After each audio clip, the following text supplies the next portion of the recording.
grocery business has been very good to me.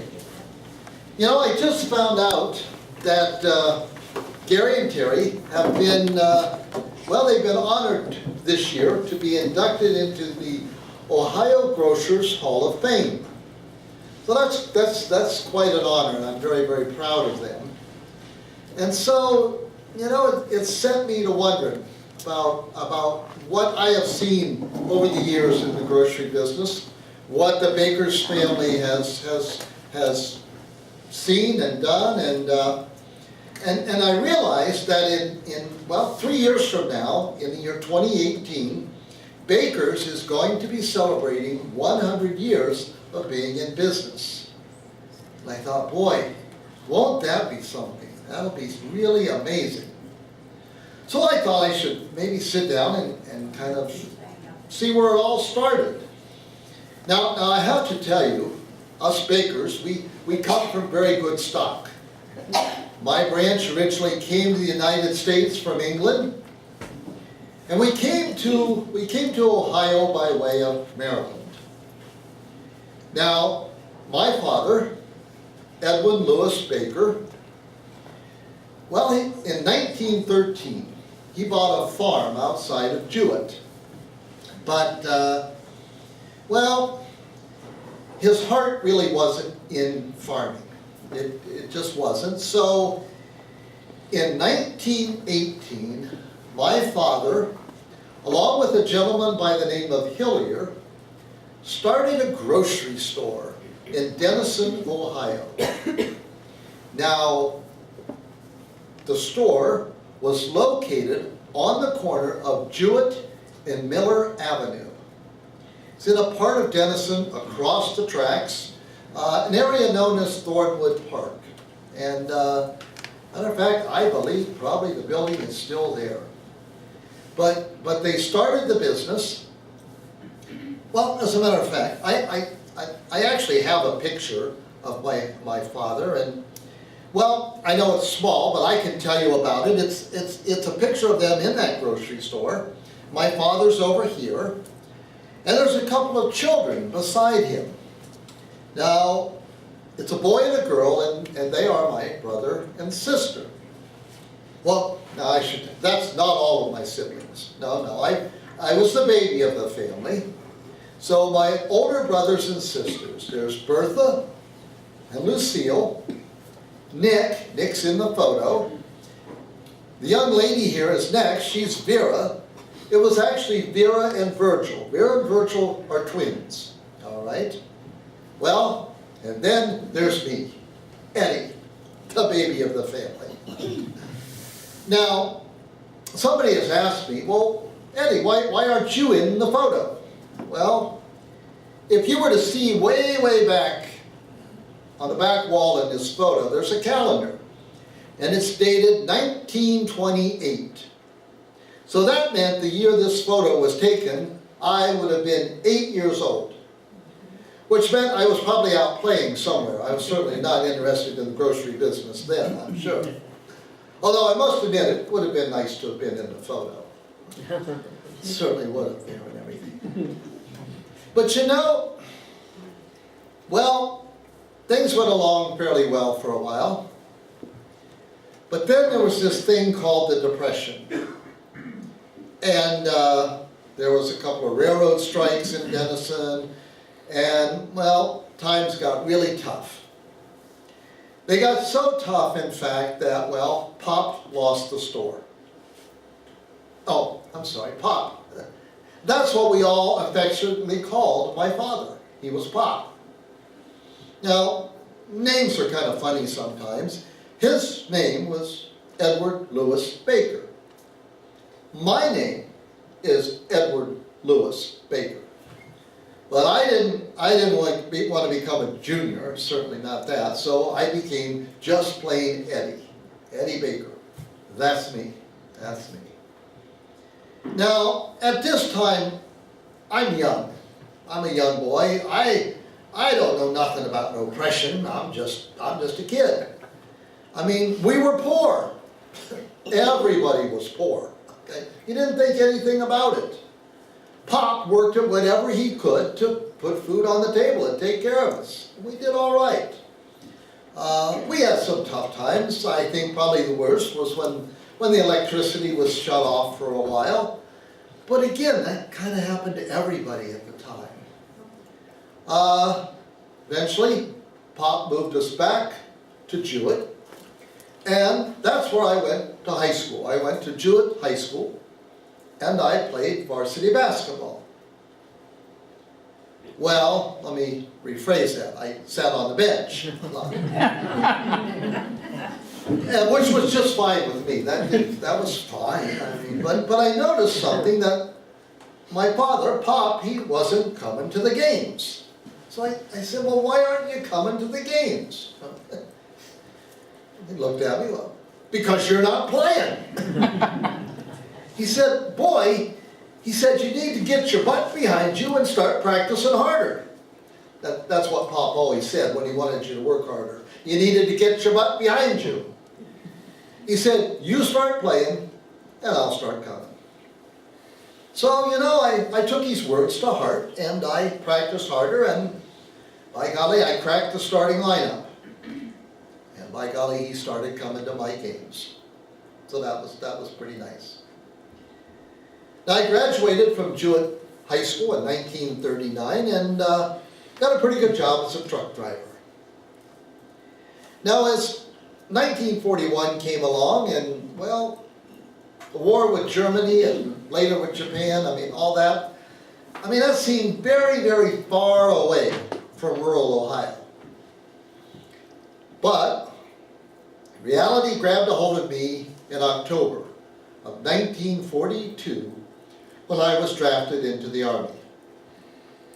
I reported to Fort Hays in Columbus, Ohio, where I was assigned to the Army Air Corps and sent to Colorado to be trained on how to assemble planes and clean them, and I guess a mechanic of sorts. Well, when I get to Colorado, I see, I've been there very long, I see a notice that the Air Corps, they're looking for volunteers to become gunners, which was a position that meant an increase in rank and an increase in pay. I got to tell you, that's always the way I worked. If I had a chance to better myself, I took it. And so, I went to gunnery school. Besides, I didn't want to spend the whole war just cleaning planes. I wanted to make a difference.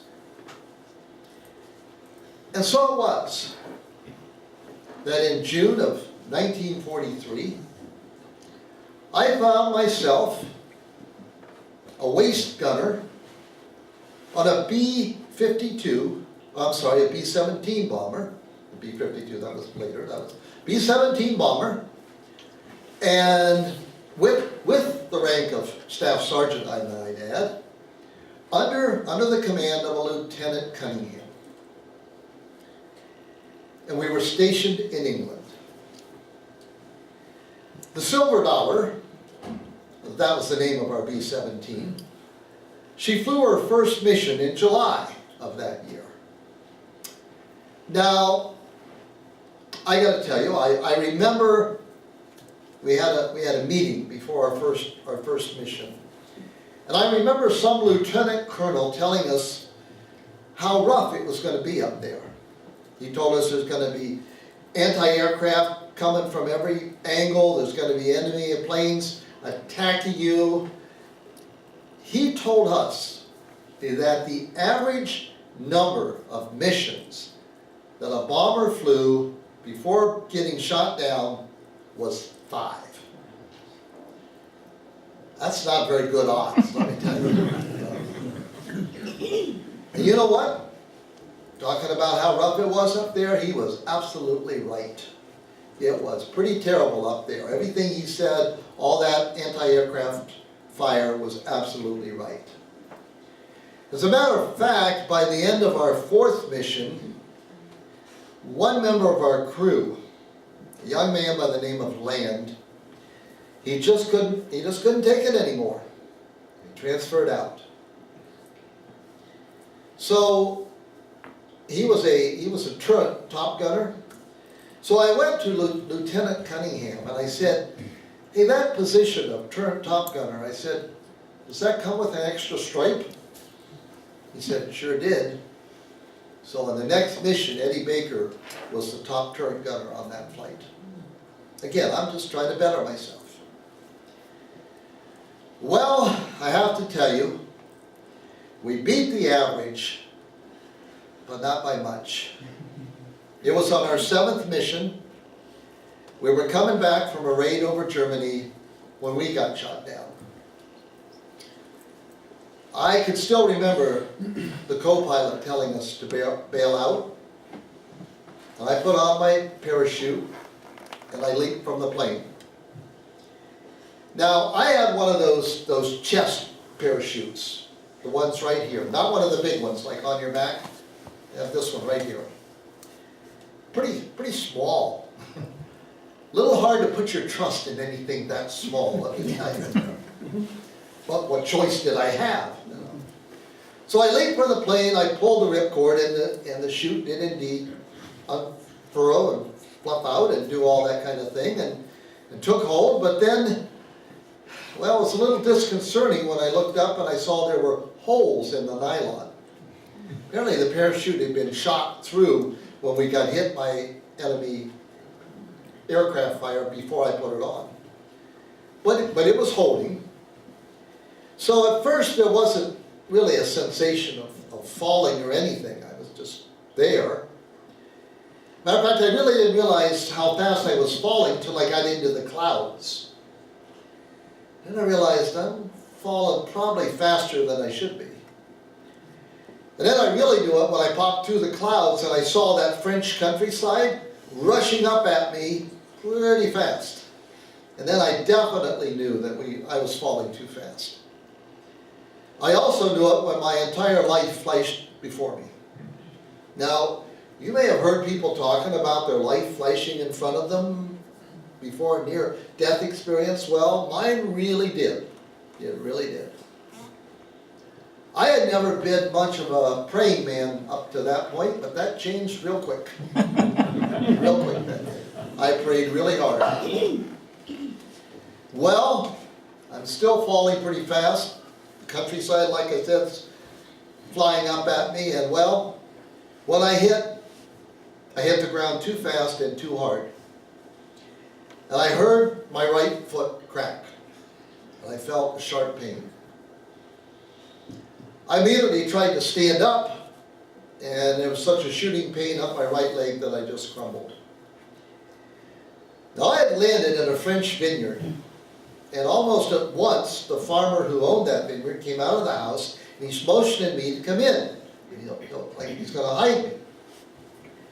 But you see, I refused, because I knew at that point in time that that part of France was still occupied by the Germans. And if they found him hiding me, well, he would be shot. And I wasn't going to have that. So I hid in the woods that night.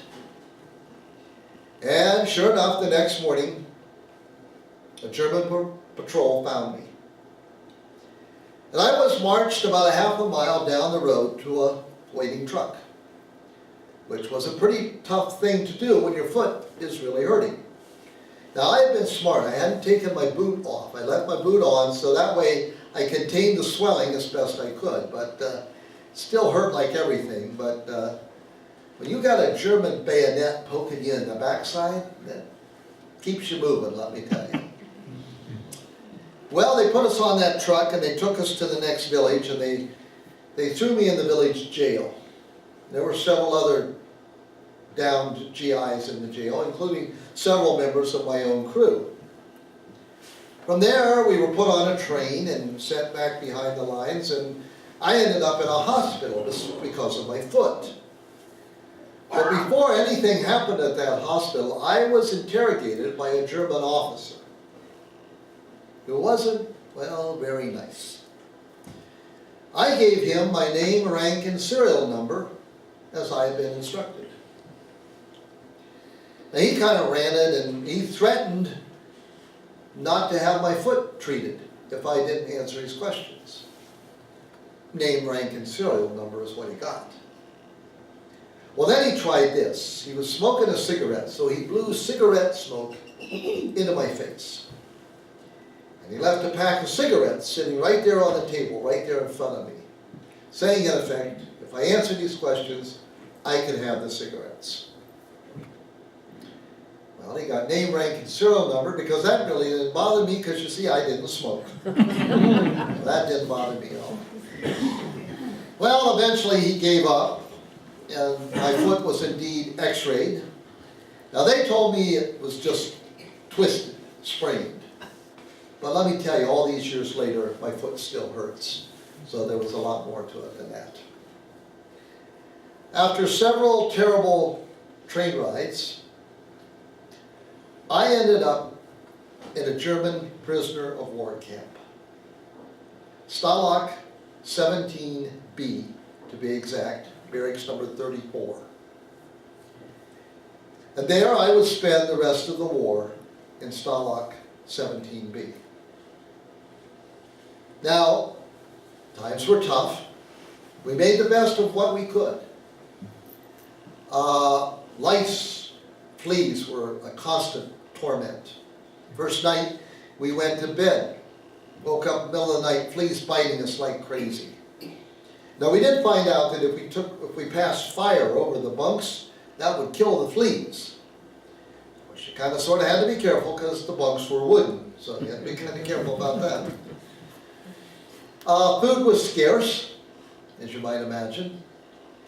So we really looked forward to when we got those packages from the Red Cross, the care packages. Those were a real delight, a real treasure. I still got to tell you, I remember what was in those. Well, it's funny what you remember, but most of the time that package, it had a can of Spam, a can of corned beef.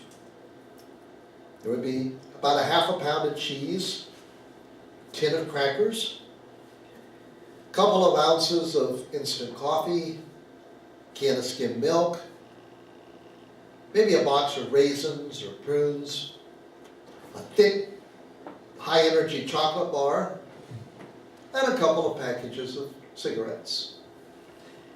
Now, it was great, those cigarettes, especially since I didn't smoke. It was, well, you could always trade cigarettes to the German guards for food. So when we got care packages, we ate much better. The problem was, the Germans being the Germans, every man was supposed to get a care package. Well, they would give us one package for every 2 soldiers, sometimes for every 4 soldiers. So when you got 4 GIs sharing that package I just described, that doesn't go very far. The other things those Germans would do is they would, before they gave you the package, they would punch holes in all the cans. So that way you had to eat them very quickly or they would spoil. The idea being they didn't want you saving them for an escape attempt. So we had to eat the food pretty quickly. But we did have one escape attempt there in B-17 while I was there. It was a winter night, the winter of '44, and we were awakened in the middle of the night by gunfire and sirens wailing and searchlights all over the compound. And well, it turns out that 2 GIs had attempted to escape, and they had been shot. So early in the pre-dawn hours, we're all standing out in the compound at attention by rows so they can take roll call to make sure nobody else has escaped. And the whole time we're doing that, the 2 bodies of the dead GIs are laying right there in front of us. Matter of fact, we had to stand at attention for hours looking at those bodies. Matter of fact, even after we were dismissed, those bodies lay there for a couple of days. It was tough. But I will tell you, those 2 GIs and one other sergeant who died of an illness were the only 3 soldiers we lost the whole time we were in that POW camp. Well, I could go on about my experience there, but that's enough about that. Let me just say that we did the best we could, and we were liberated in April of '45, right before the war was over. And just like every other GI, I was so glad to come home. Now when I got back to Ohio, I was working on a farm. I tried my luck at farming, but again, farming's just not in the Baker blood. I'm going to tell you that, it's just not. So early in '46, I bought a grocery store. Bender's grocery store in Freeport. Now, Pop had been working there at the time. He'd already been working there, so he and I formed a partnership, and we bought that store together. And we worked it together with the help of 2 part-time clerks. That's what we had. I still remember the first payroll that we had. First payroll, total payroll, $50 a week. I got $20, Pop got $20, and each clerk got $5. Again, they were part-time. So we worked hard, and we're trying to build up the business, Pop and I. That's in '46. And the next year, in '47, something else very amazing in my life happened. I married a beautiful young lady. Her name was Mary Farrell. Mary had moved to Freeport from Massillon. We met after the war.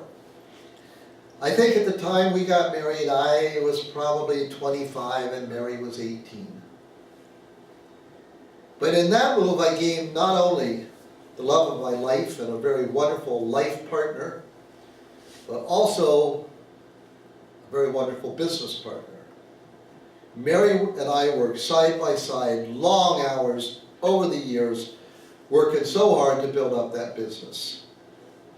And it was a real blessing it is to have her in my life, and just, well, we set up housekeeping in an apartment above the store. We started right there. We were upstairs, the store was downstairs.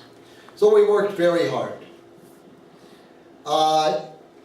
Then our family began to grow. In 1949, our son Dick was born, and in 1953, Gary came along. So, our family is growing. A couple of years after that, we moved out to a new home out on 800. And so, the family's growing, the business is growing. And so, well, a little later on, in 1962 to be exact, I decided to build a new grocery store there in Freeport. Now, by this time, Pop had retired. I had bought out his interest in the business, but he was still working for me. Bakers has always been a family enterprise. It really has. So he worked for me for many years after that.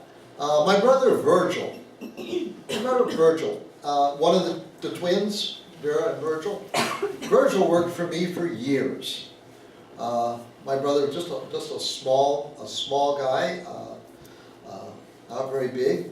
Never got married, although I think he had some wonderful ladies in his life. But he worked for us, and well, Virgil was a character. Let me just tell you that. Okay. Well, y'all remember back in 1976, the bicentennial of the United States. Well, Virgil came up, I don't know where he got them, but he came up with this pair of red and white and blue striped pants, like, Uncle Sam would wear, with suspenders, patriotic suspenders, a red, white, and blue baseball cap, Well, he wore them. In fact, he wore them every day. I got so tired and sick and tired of looking at those pants, but he really liked those pants. Well, I wasn't going to say it. Matter of fact, they're probably still around somewhere. I'm sure they are. But anyway, you know, I mean, we've always just, we've been in this family business and everything. I started the boys. The boys worked early in the family business, they did. Matter of fact, they were there in '62 when we finished that store and got ready to move.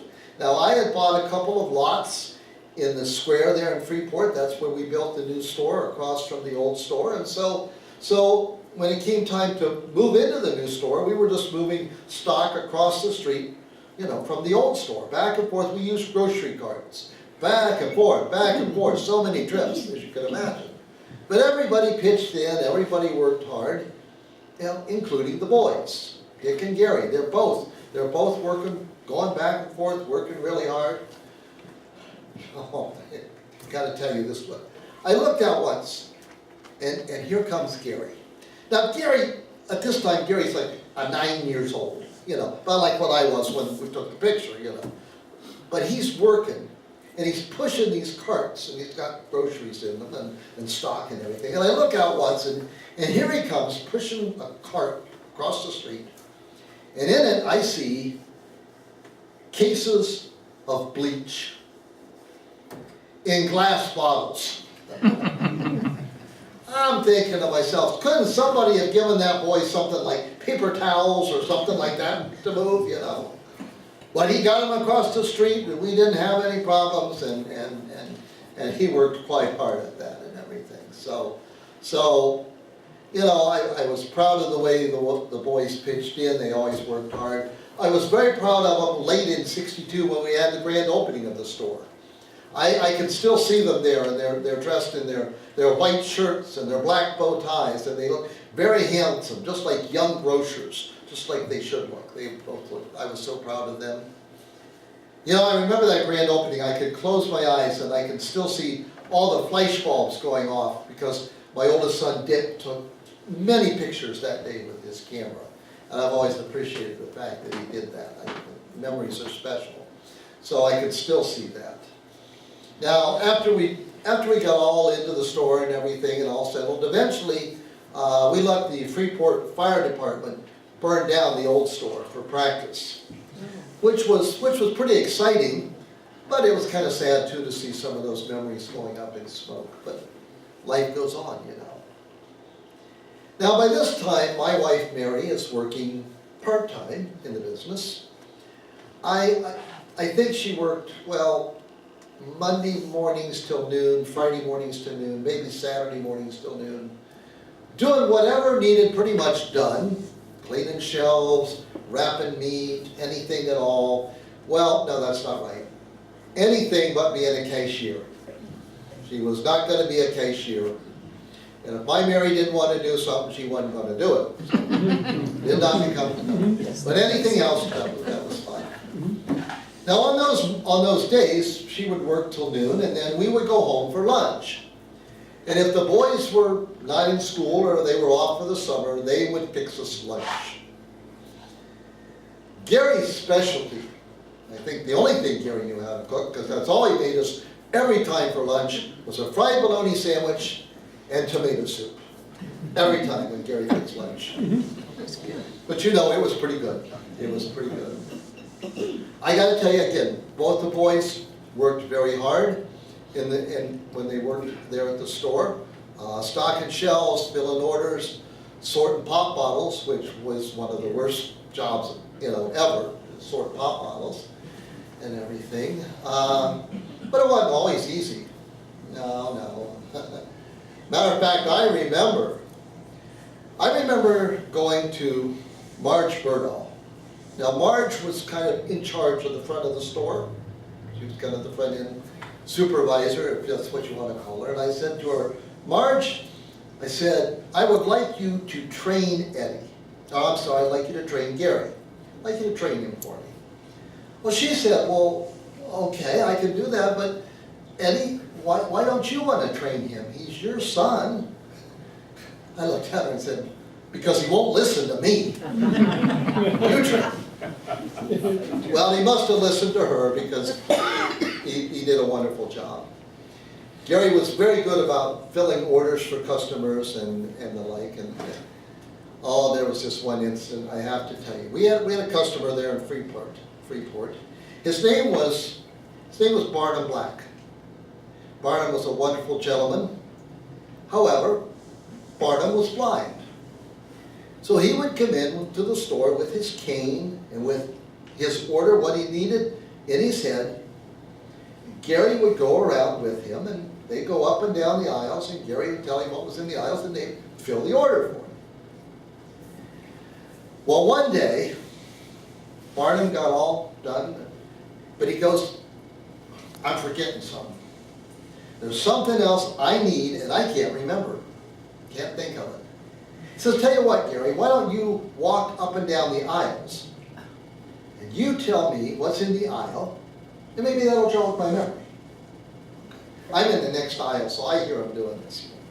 So they're going up and down, and Gary's calling out stuff on the shelf. You know, canned peaches, canned soup, cornflakes, light bulbs.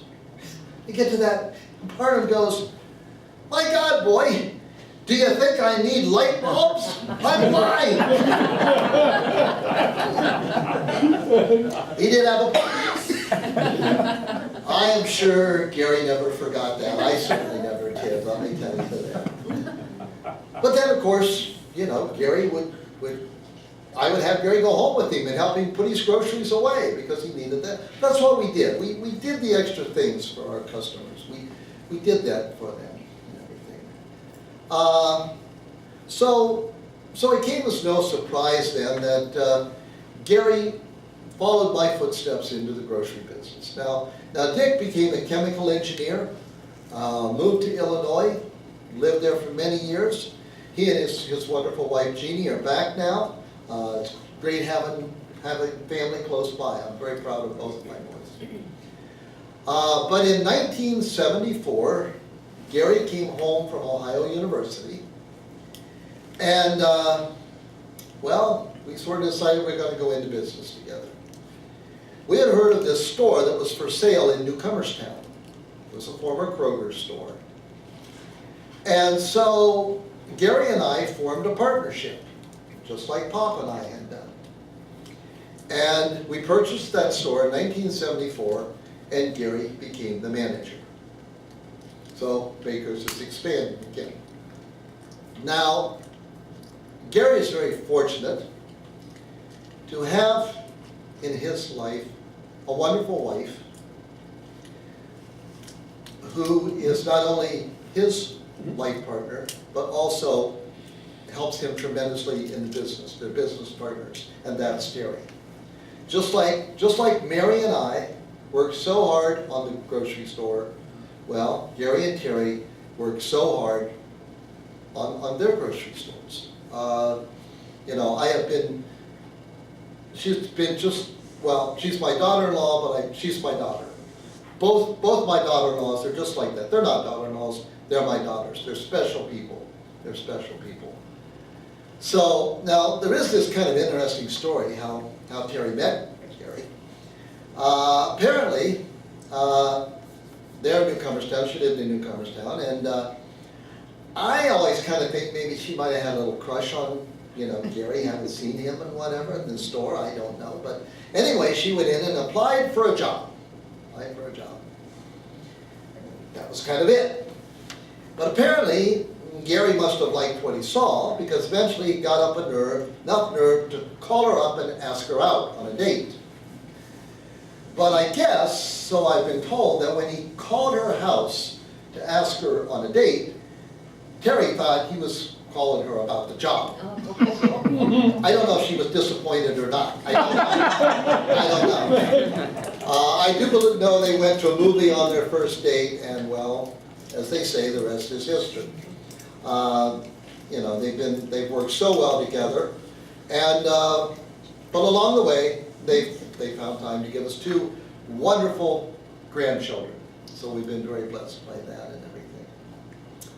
You know, as I sit here and I reminisce, I think about all the wonderful customers and and the employees that we've had over the years, but especially a special place in my heart are the stock boys, the carryouts. You know, it's just been wonderful to be able to help so many young men, young people along, give them their first job, teach them a work ethic, and then see them move on with their life. That's a special thing for me. And I mean, there are families that just, well, it's almost like a legacy. I mean, the older boy works for me, graduates high school, moves on with his life. There's another younger brother ready to take his place. They just, well, like the Burdalls, the Halls, the Codes, all those families, there would be a legacy, like I said. And of course, who can forget the Pittis brothers? All three of them, Billy, Rusty, and Mouse. Mouse Pittis. We'd be here all night if I told you stories about Mouse, so we won't do that. But anyway, I've always treasured that special relationship to help those young people. Now, by 1983, I've decided that it's time for Eddie to retire. I wanted to spend more time with Mary. I had other pursuits that I wanted to do and everything. But I always stayed, and again, bakers never ever really get out of the grocery business, and I certainly consulted with Gary and Terry on many things and be involved in many different things along the way and everything. But, and I admit, I don't always know what I'm doing. Like, for example, not long after I retired, we decided there was a store in Scio Food Villa. And we approached them. We thought, we'll see if they want to sell. Well, now, Scio Food Villa was run by a group of investors. So there's several of them. They're all trying to run this business. And I told Gary, I said, now, this is going to be a process. You've got to get all these investors. They got to decide what they want to do, if they're interested, what the terms, you know. I said, it's going to take 6 months to a year, so don't get in a hurry about this. Deal was closed in a month. Again, we had right timing there and everything. So we've expanded yet again. In 1987, we expand again, this time in Coshocton. We purchased Plaza Foods there in Coshocton. So we're growing. We're really starting to build. We're rolling. But you know, life is not without obstacles. There are moments. There are trials. And in 1992, we had one. In 1992, we bought what we thought was going to be our dream store. Our flagship store. This was going to be the one. It was on Bluebell Drive in New Philadelphia. It had been a former Kroger store. This is going to be our pride and joy. This is going to be it. And I'm going to tell you folks, nothing went right from the start. Well, nothing went right. I mean, we had problems. I don't know what, well, whether we grew too fast, whether we got too big. It was a tough time for bakers. I mean, I can tell you today, we didn't know if we were going to lose everything. There was a distinct possibility we might. It became a real walk of faith for us. It really did. Critical time.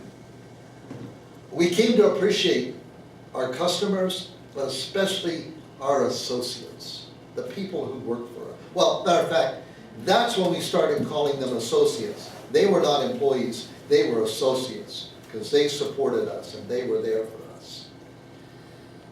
You know, every generation of bakers has had this defining moment. For Pop, it was the Depression. For me, it was that POW camp. For Gary and Terry, it was that New Philadelphia store. Well, it's the way life is. And I'm going to tell you, in the end, that store did not go. It didn't work. But we were fortunate, we didn't lose everything, and we learned. We learned from that experience. That's what experiences like that are for. If you learn from them, they're never failures.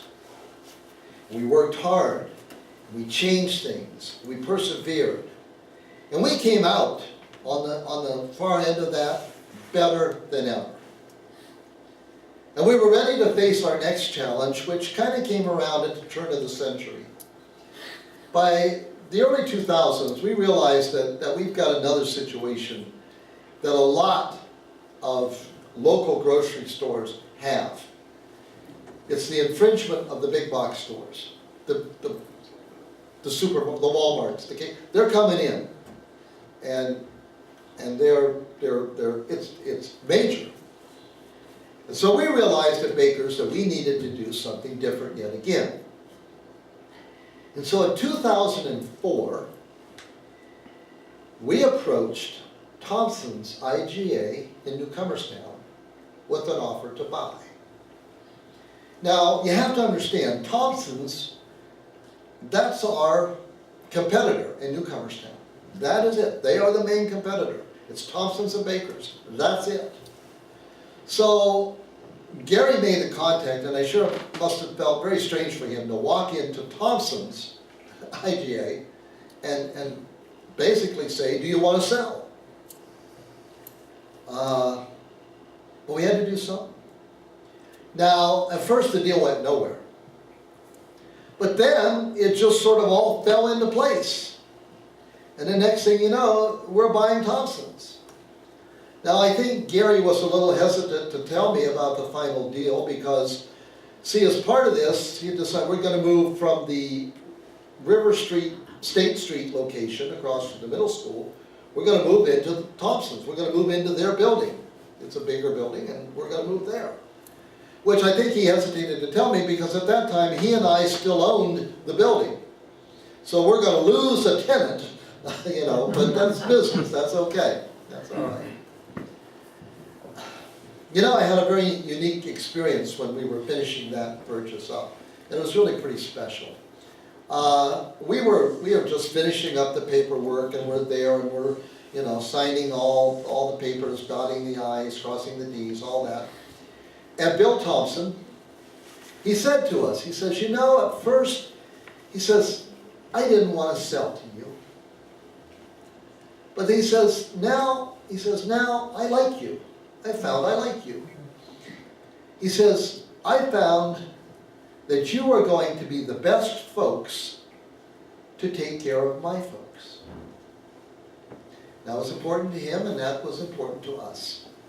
That's what we've always tried to do. Take care of our folks, be them our customers, or be them our staff, whoever. That's what we always try to do. That's what we do at Bakers. Another very much added bonus to this acquisition was the fact that we now have access to the IGA, Independent Grocers Association. That's what we have access to. Their buying power, their marketing power. Now all our stores, we can advertise that we are IGA stores, Bakers IGAs. And that's made a tremendous, tremendous difference in our business over the years since then. It really has. And we're continuing. We're growing. We do our homework and we grow. In just a few years ago, in 2012, we made another purchase when we bought Sugar Lane Grocers up in Sugar Creek, and now they're a Bakers IGA. And well, I'll let you in on a little secret because you're nice people.